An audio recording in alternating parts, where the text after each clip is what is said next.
हरे कृष्णा, राधे राधे, जय श्रीमन नारायण।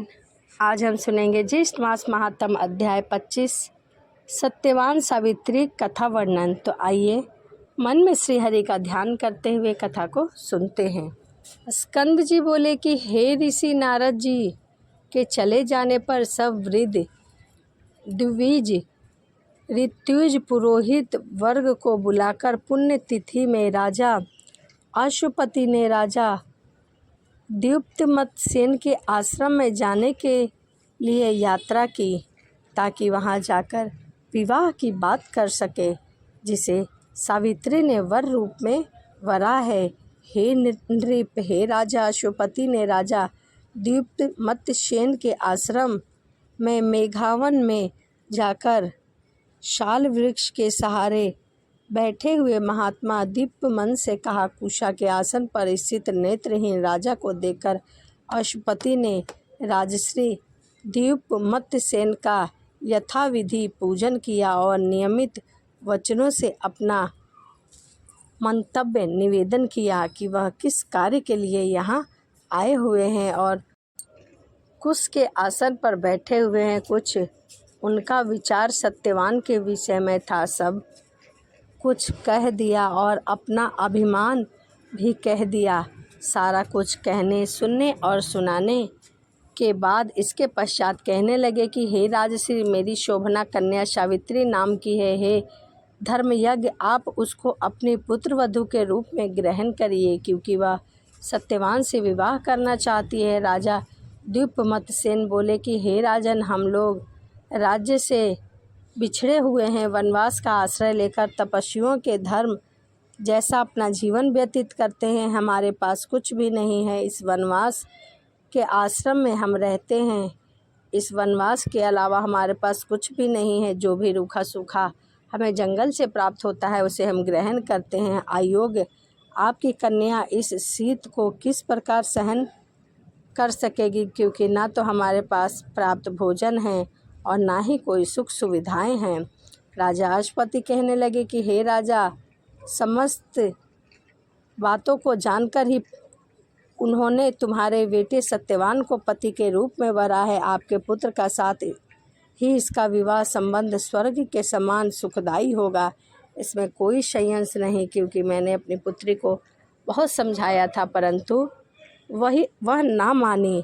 हे राजन, मैं आपके सहृदय भाव के शरण में तैयार होकर आया हूँ। मेरी आशा को नष्ट न करें। आपका अयोग्य पुत्र ही मुझे अभिमत है। वह कहाँ है? मैं उससे मिलना चाहता हूँ, और इसी तरह मेरी अयोग्य कन्या भी आपको अभिमत हो। आप मेरी कन्या को अपनी पुत्र वधू बनाएं। नियमित आपका पुत्र उसको भार्या बनाने के नियमित ग्रहण करे और उनका विवाह एक दूसरे के साथ करा दिया जाए।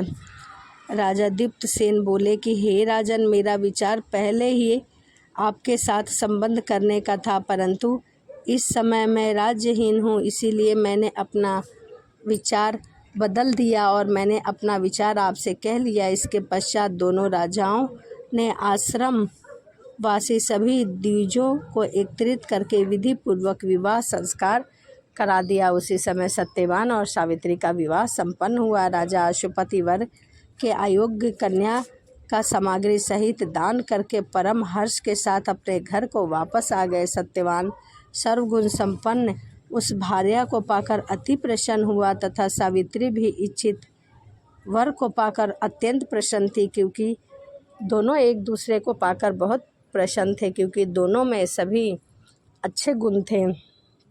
अपने पिता के चले जाने पर संपूर्ण आभूषणों को उतारकर वल्कल के आभूषण और कशान के वस्त्रों को धारण कर लिया और उन आभूषणों को रख दिया, क्योंकि वह वनवास में रहती थी और उसे वनवासियों की ही तरह रहना था। सावित्री ने अपना सेवा गुण, नम्रताशील और समस्त गृह कार्य में सेवा करके सबको प्रसन्न किया और वह प्रतिदिन अपने सास ससुर की सेवा किया करती थी। इसी प्रकार उस आश्रम में सदैव निवास करने वाले परमात्मा रहा करते थे। राजश्री सत्यवान भी ऐसे ही पतिव्रता स्त्री को पाकर अत्यंत प्रसन्न हुई, परंतु सावित्री के मन में शयन, गमन आदि सभी समय में दिन रात देव ऋषि नारद की ही बातें चलती रहती थी, जो कि देव ऋषि नारद ने सावित्री के पिता को कहा था कि सत्यवान अल्प आयु है, वह 1 वर्ष से ज़्यादा जीवित नहीं रहेगा। परंतु वे दोनों ही उस वन में एक भाग में इंद्रियों के सहित इंद्र के समान आनंद करते थे। इस प्रकार कुछ समय बीतता चला गया, वह आनंद पूर्वक रहने लगे।